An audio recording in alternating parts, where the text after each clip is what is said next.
اعوذ باللہ من الشیطان الرجیم بسم اللہ الرحمن الرحیم تبعوا ما تتلو الشیاطین، اور وہ لوگ، وہ اہل کتاب، وہ یہودی پیچھے پڑ گئے اس علم کے، تتلو الشیاطین، جو شیاطین تلاوت کرتے تھے علی ملک سلیمان علیہ السلام کی بادشاہت کے وقت. وما کفر سلیمان، اور سلیمان علیہ السلام نے کفر نہیں کیا، ولکن الشیاطین کفروا، لیکن شیطانوں نے کفر کیا. یعلمون الناس السحر، کہ وہ سکھاتے تھے لوگوں کو جادو. وما انزل، اور یہ لوگ پیچھے پڑ گئے اس علم کے جو نازل کیا گیا علی الملکین، دو فرشتوں پر، ببابل، بابل شہر میں، ہاروت و ماروت، جن دونوں کا نام ہاروت اور ماروت تھا. وما يعلمان من احد، وہ دونوں نہیں سکھاتے تھے من احد، کسی ایک کو بھی یہ علم، حتی یقولا، یہاں تک کہ وہ دونوں پہلے یہ بات کہہ دیتے، انما نحن فتنۃ، ہم تمہارے لیے آزمائش ہیں. فلا تکفر، بس یہ جو کچھ بھی سیکھو گے اس کی وجہ سے کفر میں نہ پڑنا، کافر مت بن جانا. فیتعلمون، پس وہ لوگ سیکھتے تھے منہما، ان دونوں سے، ما یفرقون، ما ایسا جادو کہ یفرقون به، کہ تفریق ڈال دیتے تھے اس جادو کے ذریعے، جدائی ڈال دیتے تھے، بین المرء وزوجی، آدمی اور اس کی بیوی کے درمیان. وما هم بضارین به، حالانکہ وہ اس سے نقصان نہیں کر سکتے، من احد، کسی ایک کا بھی، الا باذن اللہ، مگر اللہ کے حکم کے ساتھ. ویتعلمون، اور وہ سیکھتے تھے، ما، وہ علم، کہ یضرہم، جو ان کو نقصان دینے والا ہے، ولا ینفعہم، نفع والا علم نہیں ہے، ان کو فائدہ نہیں دے گا. وَلَقَدْ عَلِمُوا، اور البتہ وہ خوب جان چکے ہیں یہ بات کہ لمن اشتراہ، جس نے اختیار کیا اس جادو کو، ما لہ فی الآخرتی، نہیں ہوگا اس کے لیے آخرت میں من خلاق کوئی حصہ. وَلَبِئْسَ مَا شَرَوْا بِهِ أَنفُسَهُمْ، اور البتہ بہت بری ہے وہ چیز جس کے بدلے میں انہوں نے اپنی جان کو بیچا. لو کانوا یعلمون، کاش کہ وہ جان لیتے، ان کے اندر کچھ سمجھ ہوتی. ولو انہم، اور اگر بے شک وہ لوگ، آمنوا، ایمان لے آتے، واتقوا، اور تقوی اختیار کر دے، تو لمثوبۃ من عند اللہ خیر، البتہ بہتر بدلہ پاتے وہ اللہ کے ہاں اس سے. لو کانوا یعلمون، کاش ان کی ان کو سمجھ ہوتی. سورہ بقرہ کی دو آیتیں 102 اور 103 کل کے درس میں بھی تلاوت ہوئی تھیں. ان کا ایک حصہ درس کا کل گزر چکا ہے، اور 6 چیزیں میں نے کہا بیان کرنی ہے. ایک تو اسرائیلی روایات، کہ یہ جو ان آیات کے بارے میں ایک زورا ستارے کا قصہ ہے، اور عجیب عجیب قصے جو ہیں لوگوں نے بیان کیے ہیں، اسرائیلی روایات کے اندر موجود ہے، یہودی بیان کرتے ہیں. انشاءاللہ کل کے درس میں وہ واقعہ بھی بیان کیا جائے گا. لیکن ان اسرائیلی روایات کا جو حل تھا وہ کل کے درس میں نے بیان کیا، کہ جو روایات، جو احادیث حضور علیہ الصلوۃ والسلام سے ثابت ہیں اور ہمارے دین کا حصہ ہیں، ان کو تو ہم مانیں گے. ان میں سے بھی جو علماء نے تحقیق کی ہے کہ یہ روایت کس درجے کی ہے، اس درجے میں اس کو تسلیم کیا جائے گا. لیکن اسرائیلی روایات کا حل علماء نے کہا ہے کہ جو چیزیں وہ ہمارے اسلام کی تائید میں ہیں، اس میں تو ہم ان روایات کو بیان کریں گے، لیکن جو اسلام اور شریعت کی مخالفت میں ہیں ان کو ہم نہیں بیان کریں گے، ان کا رد کریں گے. اور دوسرے نمبر پر دوسری چیز تھی جادو کا لغوی اور اصطلاحی معنی. ہر چیز کا 2 معنی ہوتے ہیں. ایک معنی کہ اس زبان میں اس کا کیا معنی ہے، وہ لوگ اس کو کہتے ہیں لغت عرب لوگ اس کو جادو کس کو کہتے ہیں. ایک ہے عربوں کے اندر بعد میں شریعت آئی تو شریعت نے جادو کس کو کہا ہے، ٹھیک ہے، اس کو اصطلاحی معنی کہتے ہیں، اصطلاح شریعت. تو اب لغت کے اعتبار سے ہر اس اثر کو کل میں نے بیان کیا لغوی معنی، کہ ہر وہ اثر کہ جس کا سبب ظاہر نہ، جس کا سبب ہمیں نظر نہ آ رہا ہو کہ یہ چیز کس سبب سے ہوئی ہے، کس وجہ سے ہوئی ہے، وجہ سامنے نہ ہو، سبب ظاہر نہ ہو، لیکن اثر ہو رہا ہو. اور یہ 6 قسمیں میں نے بیان کی تھیں. پہلی یہ کہ سبب وہ مانوی ہو، جیسے خاص کلمات کا اثر ہوتا ہے، کوئی کلمات پڑھے جائیں، ان کلمات سے اس پر اثر ہو گیا. یا غیر محسوس چیزیں، کہ چیز موجود ہے، اس کا انکار بھی ہم نہیں کر سکتے لیکن ہمیں محسوس نہیں ہوتی، جیسے جنات ہیں، شیاطین ہیں، ٹھیک ہے، یہ موجود ہیں، ہمارے رگوں رگوں میں داخل ہو سکتے ہیں، جسم کے اندر بھی داخل ہو سکتے ہیں، اللہ نے ان کے اندر یہ چیز رکھی ہے، اور یہ مخلوق بھی موجود ہے، قرآن مجید میں بھی اس کا تذکرہ ہے، اور ہم مشاہدہ بھی کرتے رہتے ہیں، کئی انسانوں کو چمٹ جاتے ہیں، تو ان کا، لیکن یہ چیزیں غیر محسوس ہیں، ہمیں محسوس نہیں ہوتی۔ اگر یہ کسی کو چمٹ جائیں، اس کی وجہ سے اثر ظاہر ہو جائے، تو تب بھی ہم کہتے ہیں کہ کسی نے جادو کر دیا، سحر، لغوی طور پر اس کو بھی جادو کہہ دیتے ہیں۔ اور تیسرا مسمرزم کا اثر ہے کہ قوت خیالیہ، انسان کے اندر بہت سی قوتیں ہیں، ان میں سے ایک قوت خیالیہ ہے کہ ہمارے خیال میں بہت سی چیزیں گزرتی رہتی ہیں۔ خیال ایک ایسی ذہن کے اندر ایک پورا حصہ ہے، جو انسان کا دماغ ہے، یہ بہت بڑی مشینری ہے، بہت بڑی مشینری ہے، اس کے کئی حصے ہیں، دائیں والا حصہ، اوپر کا، درمیانہ، بائیں، پیچھے چھوٹے سے حصے ہیں، ٹھیک ہے، اور ان حصوں میں بعض ایسے حصے ہیں جس میں میموری سیو ہوتی ہے، انسان کی جو پچھلی چیزیں ہمیں یاد رہتی ہیں یہ سیو ہیں۔ بعض دفعہ انسان کو سٹ ایسی لگ جاتی ہے، گرتا ہے، کہ اس کی میموری والا حصہ متاثر ہوتا ہے، وہ بھول جاتا ہے پیچھے میرا کیا ہوا، میں کون ہوں، کس کا بیٹا ہوں، یہاں کہاں ہوں، یہ وہ کہتے ہیں جس کے دماغ پہ اثر ہو گیا، حالانکہ وہ حصہ دماغ کا جو میموری والا تھا وہ متاثر ہو گیا۔ اسی طرح جب چوٹ لگتی ہے بعض دفعہ تو دماغ کے سامنے والا حصہ جو ہے، اور اسی طرح جس سے آنکھیں اور دوسری چیز متعلق ہیں ان کے اندر کمزوری پیدا ہو جاتی ہے، تو یہ ساری چیزیں ہو جاتی ہیں۔ اسی طرح قوت خیالیہ ہے، ایک حصہ ہے کہ جس میں خیال آتے رہتے ہیں، ہمیشہ خیال ہے، وہ خیال ہے، ایک خیال گزرا دوسرا، جیسے ہم نماز میں کھڑے ہوتے ہیں تو 100 قسم کے خیال آ جاتے ہیں، تو یہ خیالوں کو روکا نہیں جا سکتا، یہ ایک پوری قوت خیالیہ اس کو کہتے ہیں، انسان کے اندر موجود ہوتی ہے۔ تو بعض لوگ مسمرزم کے ذریعے اس قوت کو کنٹرول کرتے ہیں، تو ایسے کلمات کہتے ہیں، یا ان کے پاس ایسا گر ہوتا ہے کہ انسان کی قوت، آگے میں بتاؤں گا قرآن مجید میں بھی ایسے واقعات آئے ہیں کہ جس میں قوت خیالیہ کو متاثر کیا گیا ہے۔ تو تیسری چیز یہ ہے کہ قوت خیالیہ مسمرزم کے ذریعے جو ہے کیے جائے، یا چوتھی چیز کہ وہ چیز محسوسات میں سے ہو، محسوس ہو لیکن ہو مخفی۔ بعض چیزیں ان کا اثر ہوتا ہے لیکن ان کو چھپا دیا جائے تو اثر تو سامنے ہوتا ہے، چیزیں چھپی ہوتی ہیں، جیسے میں نے کل بیان کیا تھا مقناطیس، اس کے اندر اللہ نے لوہے کو کھینچنے کی کشش رکھی ہے کہ لیکن اگر مقناطیس کو پوشیدہ رکھا جائے اور اس کے اثرات ظاہر ہو رہے ہوں تو بعض آدمی اس کو بھی کہہ دیتے ہیں دیکھو جی یہ کس وجہ سے ہو رہا ہے، یہ بھی جادو ہو سکتا ہے، ٹھیک ہے، اس کو بھی سحر کہہ دیتے ہیں، ٹھیک ہے۔ یا 5ویں نمبر پر دوائیوں کا اثر، جس طرح ہم دوائی کھاتے ہیں تو کھاتے کے ساتھ ہی وہ درد دور ہو جاتا ہے یا اس کے اثرات شروع ہو جاتے ہیں، تو اسی طرح بعض دوائیں مخفی ہوتی ہیں، ان کا اثر جو ہے ہوتا ہے ہمیں سامنے نظر آتا ہے لیکن ان کی جو ہے وہ چیزیں دوائی ہمیں نظر نہیں آ رہی ہوتی، ان کا بھی آگے میں بیان کرتا ہوں۔ اسی طرح چھٹی چیز نجوم اور سیارات جو ہیں ان کا بھی اثر ہوتا ہے، جو یہ سیارے زمین کی ارد گرد سورج گھوم رہا ہے، ٹھیک ہے، گرمی آ رہی ہے، سردی آ رہی ہے، اور بعض چیزیں سورج کی شدت کی وجہ سے بلڈ پریشر پر بھی اثر پڑتا ہے، اور اسی طرح چاند کی وجہ سے، چاند کی جو روشنی ہوتی ہے اس کی وجہ سے مٹھاس پیدا ہوتی ہے اور انسان کے جسم پر بھی اثر پڑتا ہے۔ اسی لیے جو حجامہ لگانے والے لوگ ہوتے ہیں وہ کہتے ہیں چاند کی جو ہے وہ 17، 19 اور 21 تاریخ کو آپ آئیں، اس میں زیادہ اثر ہوتا ہے، اس میں خون میں تبدیلی پیدا ہوتی ہے، ٹھیک ہے، وہ جو فاسد خون ہوتا ہے اور جو صحیح خون ہوتا ہے اس میں اس پر اثر ہوتا ہے، اس لیے اس وقت جو حجامہ لگایا جاتا ہے، پچنے لگائے جاتے ہیں، اس میں فاسد خون جلدی باہر، بیماری والا خون نکل آتا ہے باہر، اس سے اصل میں اور اس کا کوئی مقصد نہیں ہوتا، بیماری والا گندا خون نکالنا مقصود ہوتا ہے، تو اس سے جو ہے وہ رگوں سے، مساموں سے، ان چیزوں سے وہ خون حجامے کے ذریعے نکل آتا ہے۔ تو یعنی ان سیاروں کا حالات کا انسان اور انسان کے جسم پر اثرات ہوتے ہیں، تو یہ سارے کے سارے اثرات کسی طرح کے بھی ہوں، ان میں بعض جائز ہیں بعض ناجائز ہیں، ان سب کو لغوی طور پر جادو ہی کہہ دیا جاتا ہے، سحر لغت کے طور پر۔ اب شرعی طور پر جادو کس کو کہتے ہیں کہ شریعت اصطلاح قرآن و سنت میں سحر ہر اس امر عجیب کو کہا جاتا ہے کہ جس میں شیاطین کو خوش کر کے ان کی مدد حاصل کی جائے۔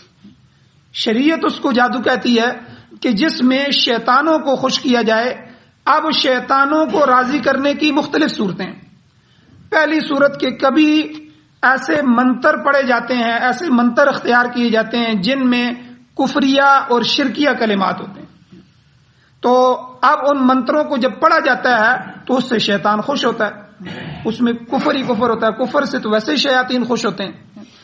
اور اسی طرح کبھی ایسے منتر پڑھے جاتے ہیں، ایسے کلمات پڑھے جاتے ہیں جن میں شیاطین کی مدح کی جاتی ہے، تعریف کی جاتی ہے۔ یہ جو یہودی ہیں جن کے بارے میں آج ایریا 51 امریکہ کے اندر ایک ایریا ہے، ٹھیک ہے، اس کی 52 ریاستوں میں سے ایک پوری ریاست، اس کا اکثر حصہ، اس کو ایریا 51 کہتے ہیں، ایریا 51۔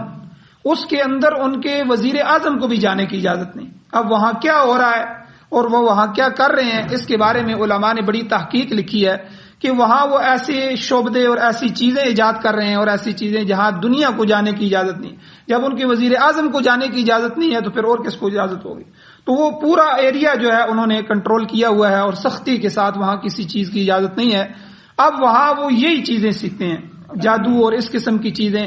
دنیا میں بہت سے ایسے واقعات پیش آ چکے ہیں کہ بعض وزیر اعظموں کو، بعض بادشاہوں کو ان کے اسپیشل گارڈز کے ذریعے قتل کیا جا چکا ہے۔ اب گارڈز یعنی وہ ویڈیو موجود ہیں، گارڈ کھڑا ہے، اس کو پتہ ہی نہیں ہے، اس پر ایسا کنٹرول حاصل کر دیا گیا ہے کہ اس کو مار دیا گیا۔ اب جب وہ اثر ختم ہوا تو اس نے انکار کر دیا، اس نے کہا میں نے مارا ہی نہیں ہے، مجھے پتہ ہی نہیں ہے۔ جب اس کو ویڈیو دکھائی گئی، ماہرین نے جب دیکھا تو ماہرین نے یہ اندازہ لگایا کہ جس وقت گارڈ نے اپنے اس وزیر کو ختم کیا تو اس وقت وہ اپنے کنٹرول میں نہیں تھا، کوئی ایسی قوت اس کو کنٹرول کر رہی تھی کہ جو نظر میں نہیں تھی۔ اب وہ اس مجلس میں موجود تھے یا دور سے کر رہے تھے، یعنی یہ سارے شیاطین۔ اب جب دجال آئے گا تو یہ چیزیں عام ہو جائیں گی، یہ ساری برائیاں عام ہو جائیں گی۔ ابھی بھی جو عام معاشرے کی برائیاں ہیں وہ پھیل رہی ہیں اور ہر بندہ ہی تقریباً برائی کے اندر مبتلا ہو چکا ہے، لیکن یہ وہ ایسا ہجوم ہوگا برائیوں کا کہ جس سے اللہ کے نبی صلی اللہ علیہ وسلم نے بھی پناہ مانگی اور صحابہ کو بھی کہا کہ دجال کے فتنوں سے پناہ مانگو۔ تو ہر طرف جادو کا دور دورہ ہوگا اور ہر طرف عجیب سسٹم ہوں گے۔ آج بھی دیکھیں جادو کتنا عام ہو گیا ہے، ہر گھر اس سے متاثر ہو چکا ہے اور ہر چیز جو ہے ہر جگہ، تو اس وقت بالکل عام ہوگا۔ تو یہ چیزیں جو ہے وہ ایریا 51 کے اندر جو ہے یہ ساری چیزیں جو ہے وہ اس کی اظہار ہو رہا ہے اور ساری چیزیں اور اس کے علاوہ پتہ نہیں بے شمار۔ اب وہ کیا کرتے ہیں، وہ سارے کھڑے ہو جاتے ہیں، اندھیرا ہوتا ہے، اس میں ہلکی ہلکی سی روشنی ہوتی ہے، اس میں وہ شیاطین کو پکارتے ہیں اور جو ابلیس ہے، بڑا شیطان ہے، اس کی مدح کرتے ہیں، اے ہمارے بڑے، اے ہمارے فلاں، یعنی وہ الفاظ ایسے ہیں کہ اس کی وہ تعریف کرتے ہیں، ہم تمہارے منتظر ہیں، تم ہماری مدد کرو، اور اس کے لیے وہ سارا کچھ کرتے ہیں۔ تو یہ ایسی ویڈیو موجود ہو چکی ہیں کہ جو یہودیوں کے اس کو قبالہ کا علم کہتے ہیں۔ تو یہ سلیمان علیہ السلام کے زمانے میں جو جادو تھا اس وقت بھی یہ سختی کے ساتھ موجود تھا، بعد میں یہ کتابیں دفن کر دی گئیں سلیمان علیہ السلام نے ان کتابوں کو، لیکن آج بھی یہودی اس کے تلاش کے اندر ہے۔ وہ یہ کہتے ہیں کہ یہ جو بیت المقدس ہے، یہاں سلیمان علیہ السلام کی کرسی ہوتی تھی جہاں وہ تخت لگاتے تھے ساتھ، تو اب وہ کسی طرح اس کو گرانا چاہتے ہیں کہ یہ مسجد گرے اور نیچے قبالہ کی کتابیں جو ہیں وہ ساری موجود ہیں، اور اس کے علاوہ وہ تابوت سکینہ اور پتہ نہیں کیا کیا انہوں نے کہا ہوا سارا کچھ وہاں دفن ہے، وہ ایک دفعہ ہم نکالیں گے اور جو ہمارا بڑا آئے گا، دجال کو اپنا بڑا کہتے ہیں، تو ہم اس کے ذریعے پھر پوری دنیا پر حکومت کریں گے۔ حالانکہ آج بھی دیکھیں نقشے کے حساب سے، حالات کے حساب سے یہودیوں کا پوری دنیا پر قبضہ ہے، لیکن اس وقت کیسا قبضہ ہوگا؟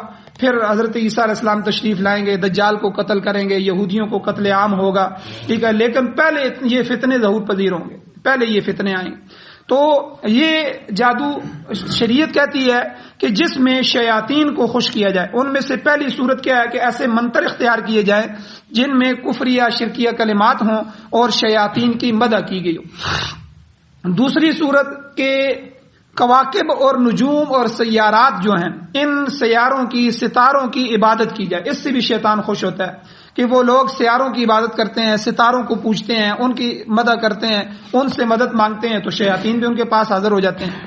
اور تیسرے نمبر پر کبھی ایسے اعمال اختیار کیے جاتے ہیں جو شیطان کو پسند ہے، مثلا کسی کو ناحق قتل کر دے، ناحق قتل کر کے اس کا خون پینا، ٹھیک ہے، اس کے خون کو کے ساتھ مخصوص کھلواڑ کرنا، یا جنات کو حاضر کرنے کے لیے جنابت میں رہنا۔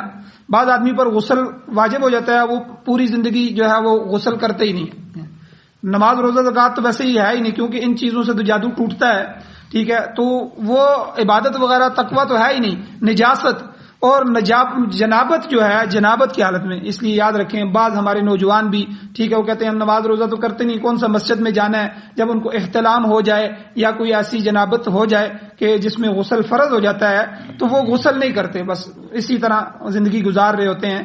تو غسل کو اگر شریعت کے مطابق نہ کیا جائے تب بھی شرعی غسل نہیں ہوتا، جس میں جو ہے پوری طرح غرارے کیے جائیں، ناک میں جو ہے پانی پہنچایا جائے، پورے بدن میں پانی پہنچایا جائے، تب غسل ہوتا ہے. اس کو غسل شرعی کہتے ہیں.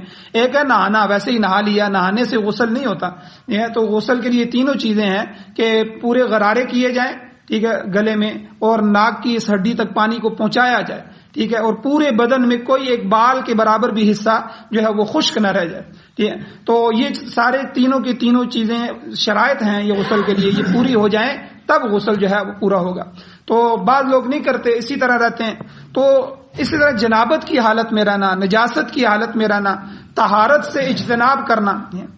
بعض لوگ غسل سے بچتے ہیں، یہ جو جادوگر ہوتے ہیں یہ نہاتے نہیں ہیں، کیونکہ نہانے سے جسم دھل جاتا ہے اور بدبو چلی جاتی ہے اور یہ چیزیں صاف ہو جاتی ہیں اور وہ رہنا ہی بدبو میں چاہتے ہیں. تو اس لیے نجاست کے اندر رہنے سے ایسے اعمال اختیار کرنا کہ جن سے شیاطین خوش ہوتے ہیں. تو بالکل یہ اسی طرح ہے کہ جس طرح فرشتے جو ہوتے ہیں، فرشتے یہ اللہ کی نیک مخلوق ہیں، اور جنات یہ اللہ کے بد مخلوق ہیں. شیاطین جنات میں سے سارے نہیں، ہر جنات میں بھی مسلمان بھی ہوتے ہیں سارے، ان میں سے جو شیاطین ہوتے ہیں شیطان. تو اب فرشتوں کا یہ ہے کہ فرشتے وہاں آتے ہیں جہاں خوشبو ہو، اسی لیے حضور نے فرمایا خوشبو لگاؤ، اور مسجد میں بھی خوشبو لگا کے آیا کرو، مسجد میں بدبو کو نہ اختیار کرو اور ایسی چیزیں نہ کھا کے آؤ جن سے بدبو پیدا ہوتی ہے، اسی لیے پیاز وغیرہ سے منع کر دیا. تو بہرحال کیونکہ فرشتے نہیں آتے، اس سے فرشتوں کو تکلیف ہوتی ہے.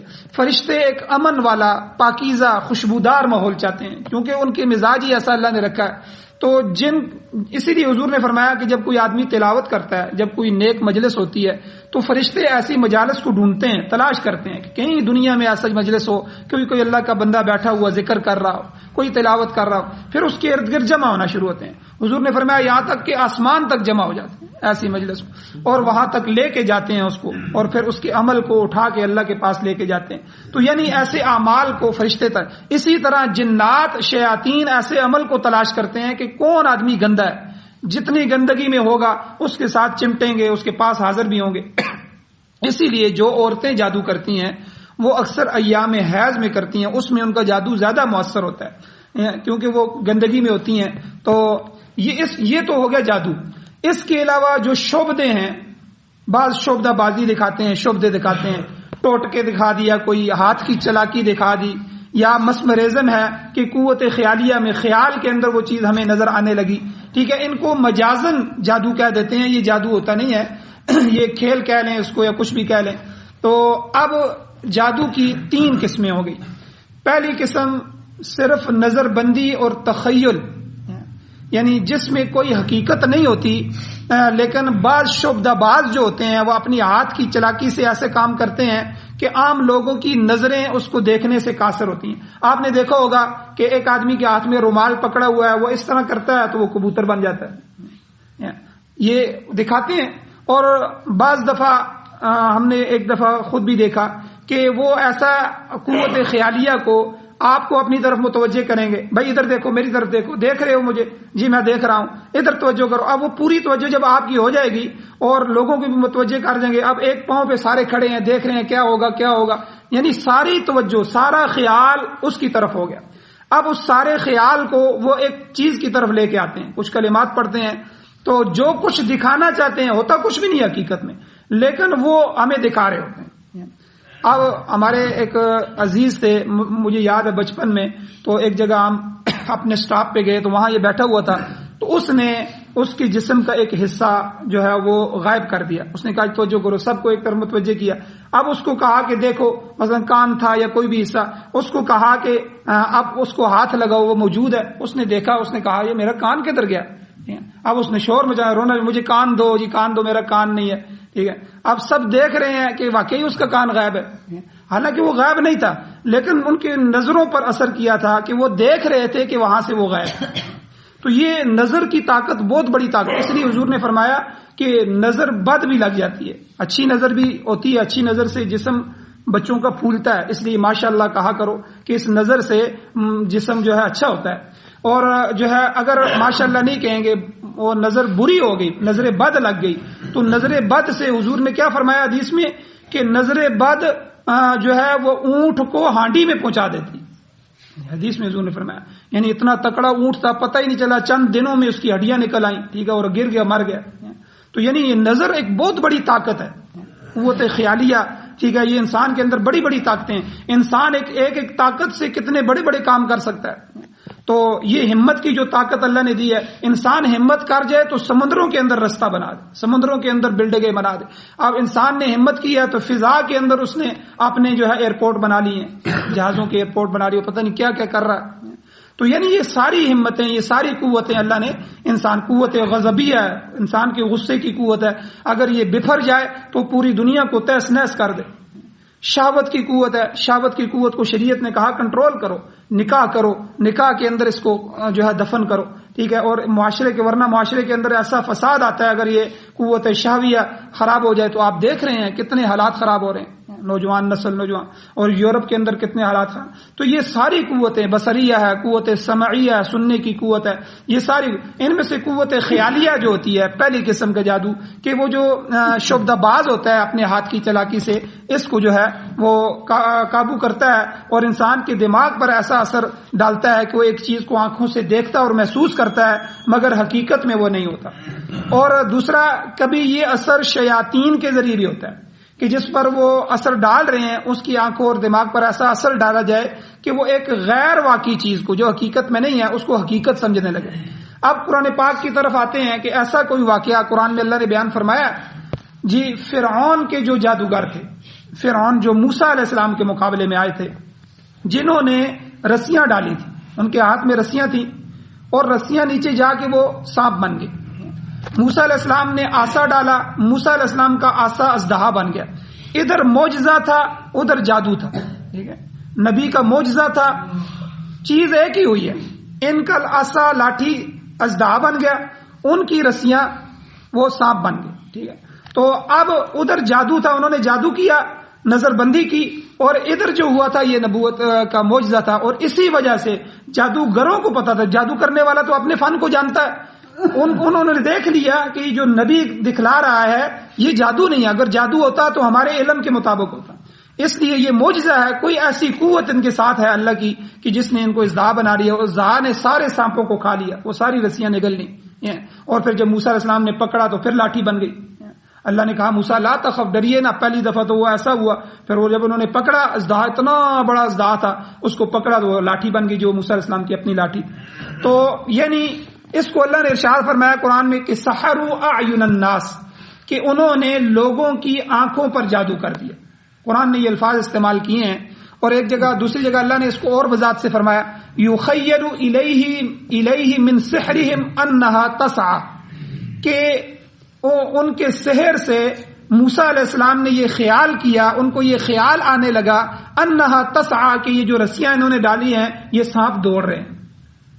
شریعت نے کیا کہا قرآن نے کہ یخیلوا، ان کے خیال پر انہوں نے قبضہ کیا، کہ موسیٰ علیہ السلام کو یہ خیال آیا، ان کا خیال جو ہے. تو یہ یخیلوا جو ہے یہ بتا رہا ہے کہ یہ رسیاں اور لاٹھیاں جو ساحروں نے ڈالی تھی، جادوگروں نے، در حقیقت وہ نہ پہلے سانپ تھیں، رسیاں تھیں، اور نہ بعد میں وہ سانپ بنی، نہ انہوں نے کوئی حرکت کی، بلکہ حضرت موسیٰ علیہ السلام کی جو قوت متخیلہ تھی وہ متاثر ہو کر ان کو دھوڑنے والا سانپ سمجھنے لگی. تو یہاں انہوں نے ان کی جو ہے دماغ پر اثر کیا. تو یہ آگے بات آئے گی کہ کیا پیغمبر پر بھی جادو ہو سکتا ہے، ٹھیک ہے. اس بات کو یہاں سے بھی دلیل سمجھ لیں کہ پیغمبر بھی متاثر ہو سکتا ہے، کیونکہ وہ بھی بشر ہوتا ہے، انسان ہوتا ہے. آگے اس کی مستقل دلیل آئے گی. تو بہرحال یہاں ایک قسم تو یہ ہے کہ جو قرآن نے بھی بیان فرمائی ہے، اسی لیے وہ جادوگر فوراً مسلمان ہو گئے کہ یہ جادو نہیں ہے جو موسیٰ علیہ السلام کر رہے ہیں، یہ معجزہ ہے. اور معجزے اور جادو میں فرق کیا ہے اگلے درس میں وہ بھی بیان ہوگا. تو یہاں وہ فوراً مسلمان ہوئے اور انہوں نے کہا کہ موسیٰ ہمیں بھی کلمہ پڑھائیے. اب جب فرعون نے دیکھا کہ جن کو میں موسیٰ علیہ السلام کے مقابلے میں لے کے آیا ہوں جیتنے کے لیے اور ان کو مغلوب کرنے کے لیے، غالب بننے کے لیے لایا ہوں، وہ تو سارے کے سارے ان کے دیوانے بن گئے. اب جو ہے فرعون نے وہی باتیں کی. آگے فرعون کے جو قصے آئیں گے جگہ جگہ ان میں یہ واقعہ آئے گا. وہاں فرعون کے کلمات بھی اللہ نے لکھے ہیں. اس نے کہا کہ یہ آپس میں ملے، اے لوگوں دیکھو میں ہی تمہارا خدا ہوں. یہ تو آپس میں ملے ہوئے تھے، یہ مل کے یہ کام کر رہے تھے، اور اس نے جو ہے وہ سارے جادوگروں کو شہید کر دیا. تو لیکن بہرحال وہ مسلمان ہو گئے. تو یہاں ایک قسم تو یہ تھی، اور دوسری قسم تخیل اور نظر بندی کی جو ہوتی ہے کہ بعض اوقات شیاطین کے اثر سے ہوتا ہے. تو قرآن مجید نے اس کو بھی بیان فرمایا. ایک آیت میں اللہ فرماتے ہیں ہل انبئکم، کیا میں تمہیں بتاؤں، علی من تنزل الشیاطین، کس آدمی پر شیطان اترتے ہیں. اللہ خود کہہ رہے ہیں سوال پیدا کر کے، ہل انبئکم، کیا میں تم کو خبر کروں کہ علی من، کون ہے وہ شخص کہ تنزل الشیاطین، جن پر شیاطین نازل ہوتے ہیں. اللہ فرماتے ہیں تنزل علی کل افاک اثیم، ہر بہتان باندھنے والے پر اور ہر گناہگار پر شیطان اترتے ہیں. جو آدمی جتنا گناہگار ہوگا، جتنے بہتان باندھنے والا اور اس طرح گناہ کی زندگی میں ہوگا، ان پر شیاطین جلدی اثر کرتے ہیں. جادو کا بھی اثر جلدی ہوتا ہے. اسی لیے جو جادو کے توڑ کرنے والے عاملین حضرات ہوتے ہیں وہ سب سے پہلے وظائف بتاتے ہیں اور 5 وقت کی نماز بتاتے ہیں، قرآن کی تلاوت بتاتے ہیں، کیونکہ یہ کرنے سے آدھا جادو تو اس سے ختم ہو جاتا ہے، آدھا حصہ، اور پھر جو عملیات وہ کرتے ہیں اس سے بھی ٹوٹ جاتا ہے. تو بہرحال دوسری جگہ اللہ نے فرمایا وَلَٰكِنَّ الشَّيَاطِينَ كَفَرُوا، شیاطین نے کفر کیا ہے، يُعَلِّمُونَ النَّاسَ السِّحْرَ، کہ وہ لوگوں کو جادو سکھا رہے تھے. اب تیسری قسم جو ہے وہ جادو کی یہ ہے کہ سحر کے ذریعے ایک حقیقت کو ہی بدل جائے. یہ تو صرف 2 قسمیں ایسی تھیں کہ ان میں خیال کے ذریعے ان کے خیال کو متاثر کیا، حقیقت میں کچھ نہیں تھا. لیکن تیسری قسم کہ کسی انسان کو یا جاندار کو بدل دیا جائے، پتھر بنا دیا جائے یا کوئی اور چیز بنا دی جائے. ان میں علماء کا اختلاف ہوا ہے. امام راغب اصفہانی رحمۃ اللہ علیہ اور امام ابو بکر جساس رحمۃ اللہ علیہ حضرات کہتے ہیں ایسا نہیں ہو سکتا کہ کسی چیز کی حقیقت بدل جائے. صرف جادو کا اثر جو ہے وہ تخیل تک ہو سکتا ہے، نظر بندی تک ہو سکتا ہے. لیکن جمہور علماء، ہمارے اکثر علماء جو ہے وہ یہ کہتے ہیں کہ انقلاب آیان، عین کا بدل جانا، کسی چیز کا بدل جانا، اس میں کوئی عقلی طور پر بھی منع نہیں ہے.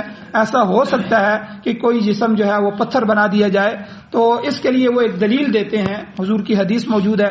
حضرت کعب احبار رحمۃ اللہ علیہ رضی اللہ تعالیٰ عنہ، یہ پہلے یہودی تھے اور مسلمان ہو گئے، یہودیوں کے بڑے تھے. یاد رکھیں یہودی بہت خطرناک قوم ہے. آپ جتنا بھی سوچ سکتے ہیں آپ کی سوچ سے بھی لاکھ گنا زیادہ. وہ ایک یہودی، کوئی مسلمان یہودی ہو جائے یا کوئی ہندو یا کوئی بھی، تو وہ اس کو قبول نہیں کرتے. لیکن ان کی اصل نسل سے کوئی مسلمان ہو جائے یا کسی دوسرے میں جائے، وہ اس کے لیے انتہائی بغض رکھتے ہیں. تو یہ کعب احبار جو تھے یہ تو ان کے علماء میں سے تھے. اب یہ حضور پر ایمان لے آئے. اب یہ کعب احبار کے جو کلمات ہیں انہوں نے خود یہ حضور کو بیان فرمایا، صحابہ کو. انہوں نے ایک جملہ کہا کہ لولا کلمات اقولہن لجعلتنی الیہود حمارا، کہ میں چند کلمات ایسے ہیں جو مجھے اللہ نے یاد کروائے ہیں، ہماری کتاب میں لکھے ہیں، ہم علماء یہود جو ہیں وہ جانتے ہیں، اگر میں پابندی سے ان کو نہ پڑھتا تو یہودی مجھے گدھا بنا دیتے. یہ انہوں نے کہا. تو یعنی کیا مطلب کہ یہ ایسا جادوگر ہیں اور ان کے اندر ایسے جادو ہیں.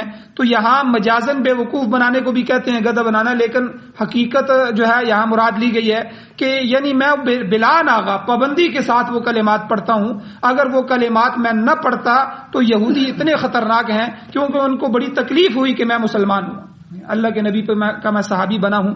تو وہ کلمات جب صحابہ نے ان سے پوچھا کہ وہ کلمات کیا ہیں تو حدیث میں موجود ہیں کہ انہوں نے بیان فرمائے اعوذ بوجہ اللہ العظیم الذی لیس شیء اعظم منہ وبکلمات اللہ التامات الذی لا یجاوزہن بر ولا فاجر وباسماء اللہ الحسنى كلها ما علمت منها وما لم اعلم من شر ما خلق وبرأ وزرع.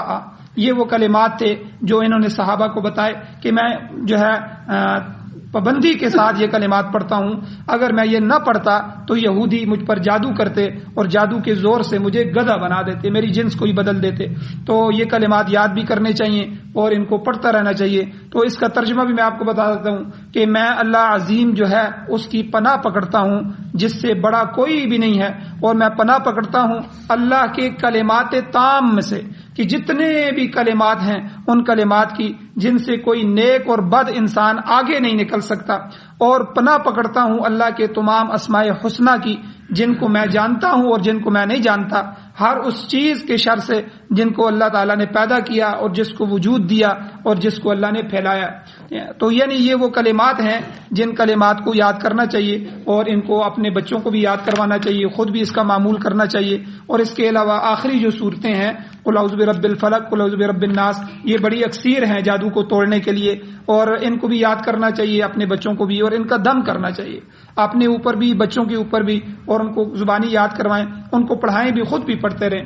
تو اس لیے جو ہے معاشرہ دن بدن خراب ہو رہا ہے، اور یہ سارے معاملات جو ہے ایسے پیش آتے رہے اور آتے رہیں گے، اور دجال کے زمانے میں یہ فتنے جو ہے بالکل آمنے سامنے ہوں گے، اور اس وقت ایمان والے کا اپنا ایمان بچانا بھی بہت مشکل ہو جائے گا۔ اللہ سے اس فتنے کی پناہ بھی مانگتے ہیں، اور جو ہے ان سارے چیزوں سے پناہ مانگتے ہیں۔ اس لیے قل اعوذ برب الفلق، قل اعوذ برب الناس کے اندر یہ ساری چیزیں ہیں کہ میں اللہ کی پناہ میں آتا ہوں من شر ما خلق، جو بھی اس نے پیدا کیا ان کے شر سے، اور جو ہے گروں کے اوپر پھونکنے والیوں کی شر سے، جادو کرنے والوں کے شر سے۔ اللہ جل شانہ سے دعا ہے اللہ ہمیں عمل کی توفیق عطا فرمائے۔ آمین۔ الحمدللہ رب العالمین، والعاقبۃ للمتقین، والصلاة والسلام علی رسولہ النبی الأمی الکریم۔ اللهم ربنا آتنا فی الدنیا حسنۃ وفی الآخرۃ حسنۃ وقنا عذاب النار۔ یا اللہ ہماری کمیوں کوتاہیوں کو معاف فرما۔ یا اللہ شریروں کے شر سے، حاسدین کے حسد سے، لالچوں کی لالچ سے، جادو ٹونا کرنے والوں کے جادو ٹونے سے ہمیں محفوظ فرما۔ ہماری نسلوں اولادوں کو محفوظ فرما، ہمارے مالوں کو، تجارتوں کو محفوظ فرما، ہماری اولادوں کو محفوظ فرما۔ یا اللہ ہم سے منسلک ہر چیز کو محفوظ فرما۔ یا اللہ قرآن و سنت کا غلبہ نصیب فرما۔ یا اللہ حیا نصیب فرما۔ یا اللہ سچ نصیب فرما۔ ہمارے معاشرے کو یا اللہ امن نصیب فرما۔ یا اللہ قرآن و سنت کی بالادستی نصیب فرما۔ پوری دنیا میں اپنے نظام کو غالب فرما۔ یا اللہ غیروں کے نظام کو، باطل نظام کو، جمہوریت کو، سوشلزم کو، یا اللہ کمیونزم کو، یا دنیا میں جتنے نظام ہیں یا اللہ سب باطل نظاموں کو توڑ دے، ان کو ختم فرما۔ یا اللہ اپنا مبارک نظام ہمیں نصیب فرما۔ یا اللہ جب تک زندگی ہو عزت والی، وقار والی، خیر والی، ایمان والی، بہتری والی زندگی نصیب فرمائی۔ یا اللہ جب بھی موت آئے تو کلمے والی، یا اللہ سعادت والی، شہادت والی موت نصیب فرمائی، میدان جہاد میں موت نصیب فرمائی۔ یا اللہ خاتمہ ایمان پر فرمائی۔ یا اللہ باران رحمت نازل فرمائی۔ یا اللہ باران رحمت نازل فرمائی۔ یا اللہ ہماری تمام ضرورتوں کو غیب کے خزانوں سے پورا فرمائی۔ صلی اللہ تعالی علی خیر خلقہ محمد وآلہ وصحبہ اجمعین برحمتہ۔